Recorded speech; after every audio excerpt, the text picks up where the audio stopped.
This is the marble machine, and in this video I want to show you how it works.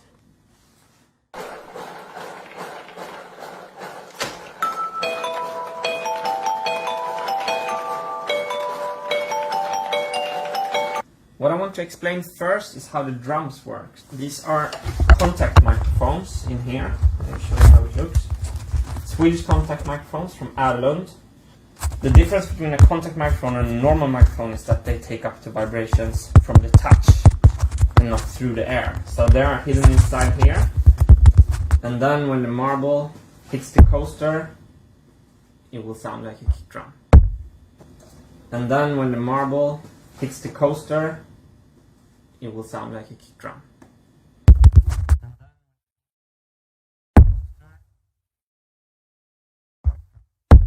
The snare drum is two coasters with a contact microphone and a box filled with basmati rice. And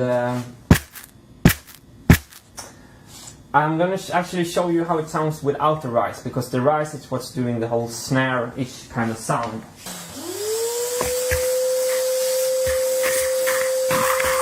So now all the rice is gone from the snare drum, and then it sounds like this. If I have a marble playing it. So to hear the snare drum with the rice, again we're going to refill it with some rice. So the rice is back in the snare drum, and now it sounds like this. If I have a marble playing it. If I have a marble playing it.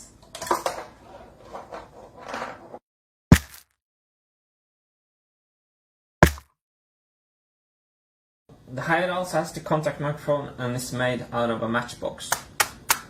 So this is how the drums works, and I wanted to specifically show this because maybe it's hard to understand how they can sound so much like real drums. But it's actually because they're recorded on individual tracks. I can edit the audio really hard, which I also have done. So, and I can make them sound really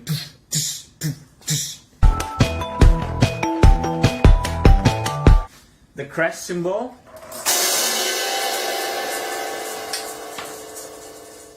I drilled some holes in the cymbal to add this little metal wire to make the sizzle sound.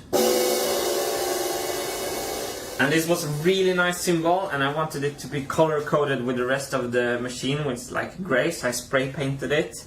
And before it was like sounding like heaven, and now it sounds like a piece of garbage. On the bass guitar, the open strings has a little special tuning. It's E and G and E 1 octave up and G 1 octave up. So the marbles plays like the standard right hand, like the pick hand, the marbles plays, and I can play the left hand, so I can change the chords like this. E and G and E 1 octave up and G 1 octave up.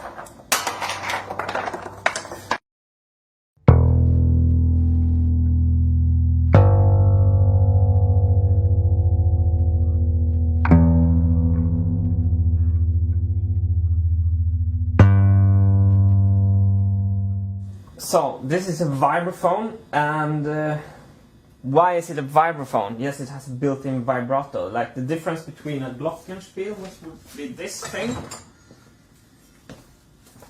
is that this has no vibrato. This axis comes from the crank on the other side, and this powers this thing that opens and closes openings under the bars to create the vibrato effect. So if I hit this one here and I don't touch this, it has no vibrato, but if it makes a vibrato.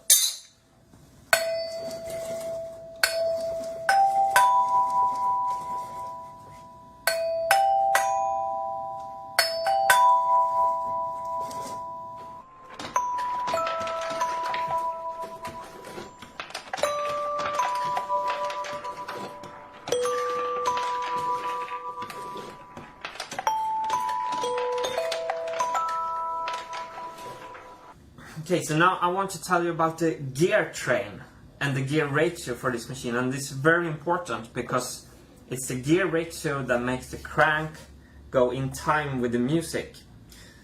And the gear ratio from the crank to the big programming wheel is 1:64.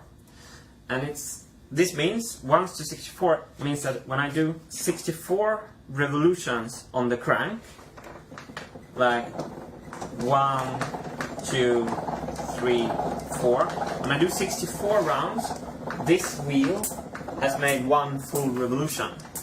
You see on the black lines, I hold my finger there and I make one revolution of the crank. The programming wheel will move that amount. These numbers here on the side of the programming wheel is a visual reference to make me know where in the loop I am. So one turn of the crank will put one figure higher, and we have 64 in total on the whole programming wheel.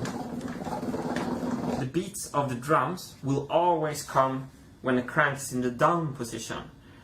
So this helps me to play tight, like doom, down, down, down, down, down, down, down. This is the first gear that is on the same axis as the crank, where everything starts. It has 20 teeth. This gear has 30 teeth, and it's only there to invert the direction of the movement, to make it go in the opposite direction. This gear has 100 teeth, and on the same axis as this gear, we have a small gear in here with 10 teeth. And this small gear drives the big programming wheel that has 127 teeth. And on this axis, we're also driving the belt for the marble elevator. If you want to make wooden gears for your own project, it's actually not that hard. I have a video showing how I'm cutting the big gear for the programming wheel using Matthias Wandel's gear generator software. You just put in the number of teeth you want and you get a template that you can print out on A4 paper, and it's super fun to use, and I'll put a link in the description to that computer program. This program was actually one of the biggest inspirations to build this machine at all. When I found it, I wanted to use it and make something with it.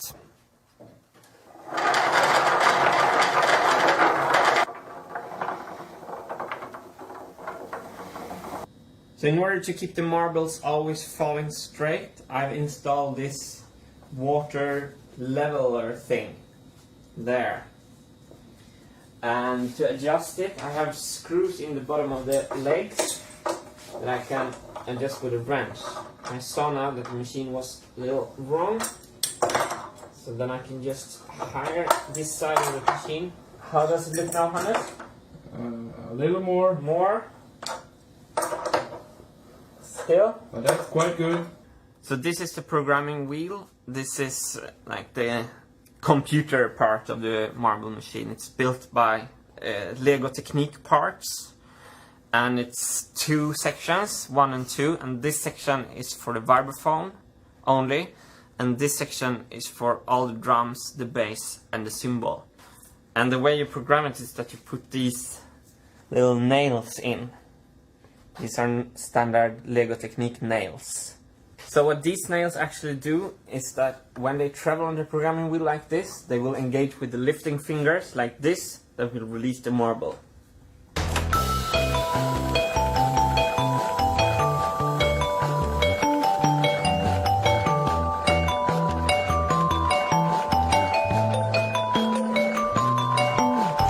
So when you put them in there, the vibraphone will play its lowest note.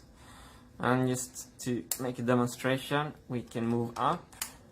So this programming will result in the vibraphone playing from its lowest note up to its highest. You want to see that? Yes, please. Yes.